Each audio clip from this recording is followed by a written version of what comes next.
Olá, sejam bem-vindos a mais uma videoaula aí da Data Insights Cursos. Estou trazendo aqui para vocês mais uma aula focada em DAX, né? Hoje a gente vai falar sobre medidas DAX focadas para manipulação de textos, né? Então, sem mais enrolação, vamos para o vídeo. Pronto, cheguei aqui, a gente já tem até alguns exemplos, né? Que eu já deixei pré-disponíveis para vocês, né? O primeiro passo de tudo foi eu criei aqui uma coluna de texto, né? Uma medida de texto, na verdade, porque existe uma diferenciação, que é a primeira diferenciação que eu quero passar para vocês. Na maioria dos casos, o texto, a manipulação de texto, ela vai ser feita não como medida, ela vai ser feita como coluna, né?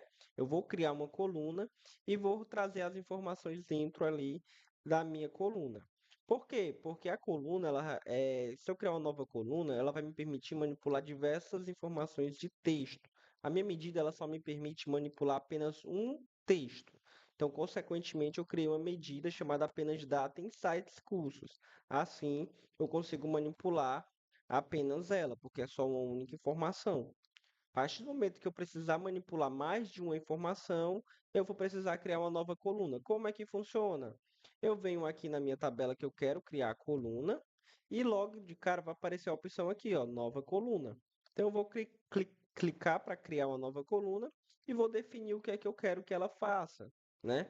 E aí a gente vai introduzir e explicar cada uma dentro das medidas de uma forma simples, e aí vocês praticam em casa, fica como dever de casa, vocês praticar em casa aplicando essas informações dentro da tabela.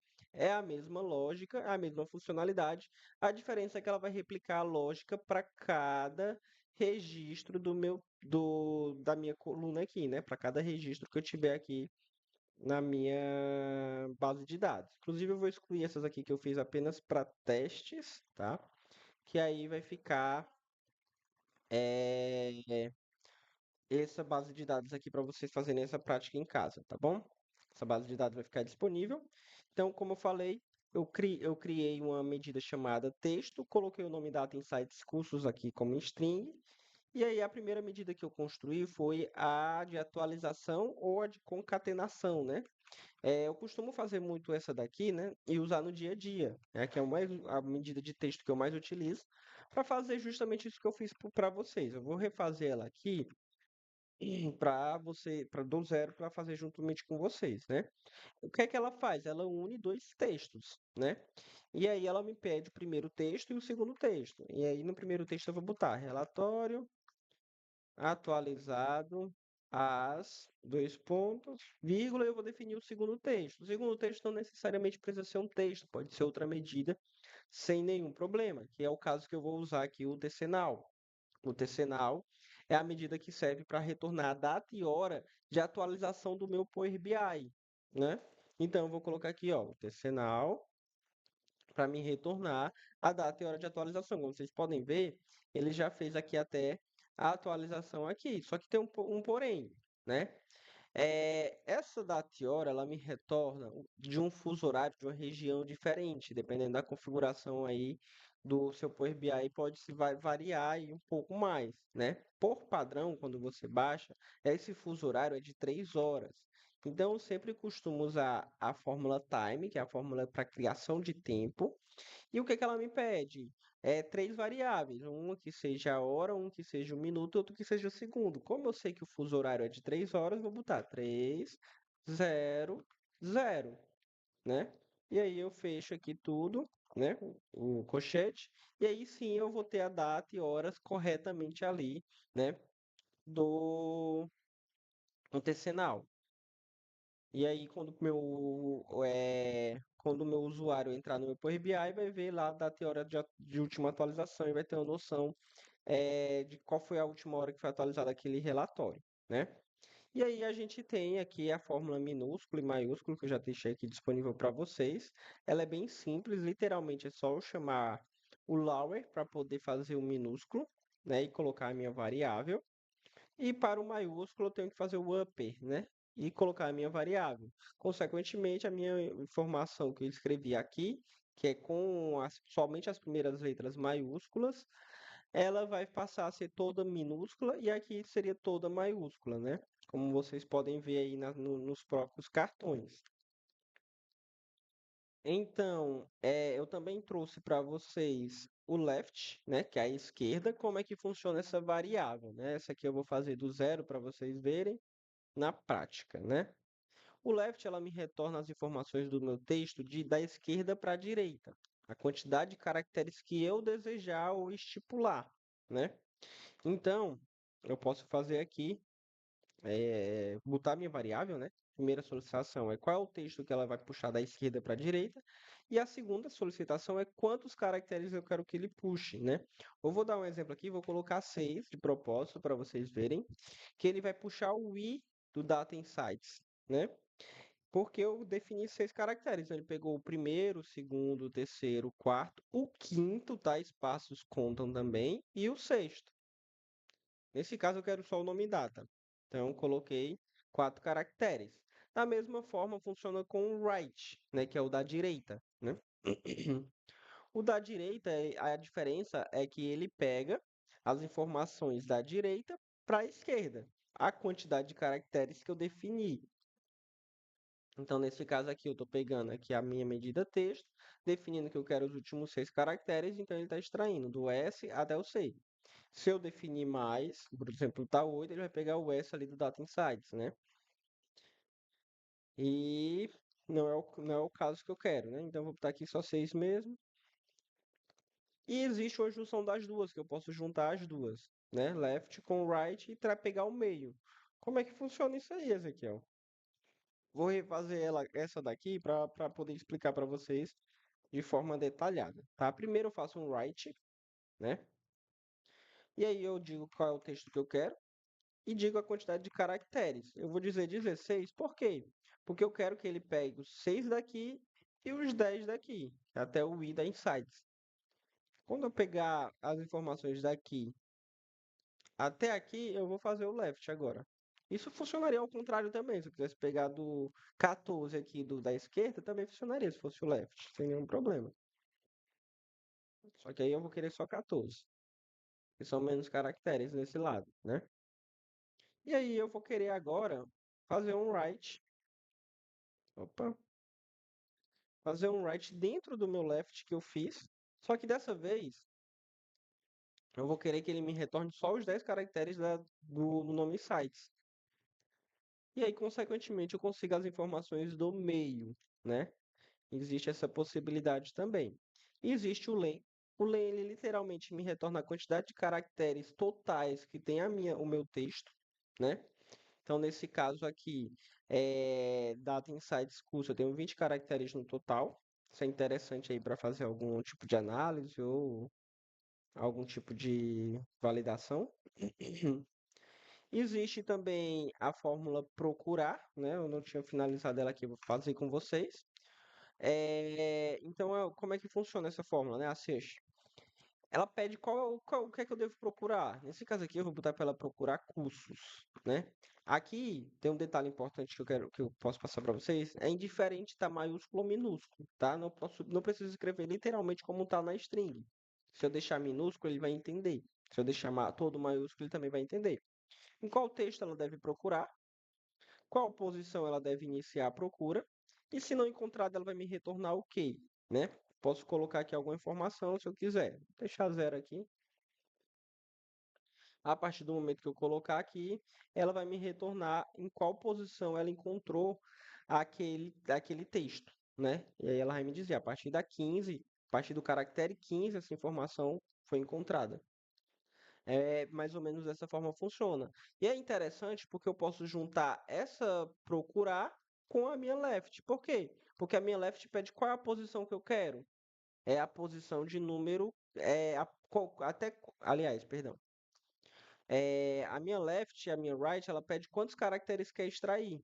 Aqui tu pode fazer uma junção com o len e o search para poder ter a quantidade de caracteres exata que tu precisa para extrair a informação exata que tu precisa, porque nem sempre a informação vai ser bem bonitinha, né? Por exemplo, eu quero extrair uma informação aqui do país nome, né?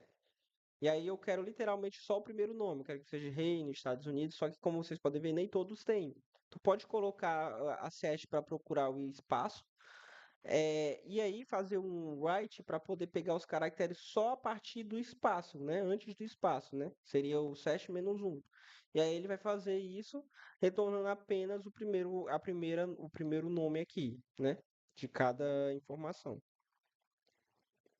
E aí, caso ele não encontrasse, né? Aquela parte de não encontrar, você pode colocar para poder trazer a informação apenas de vez de retornar zero, ela retornar o texto completo. Assim, ela vai me retornar a informação completa novamente. Né? Aqui na medida não funciona.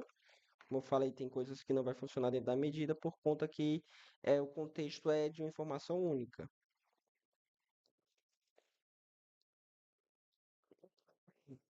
Então vocês podem tentar fazer isso também, né? Ela vai funcionar mais ou menos nesse critério quando eu quero encontrar a posição de um caractere para poder extrair a informação a partir dele, ou algo do tipo. É mais ou menos é essa a função dele.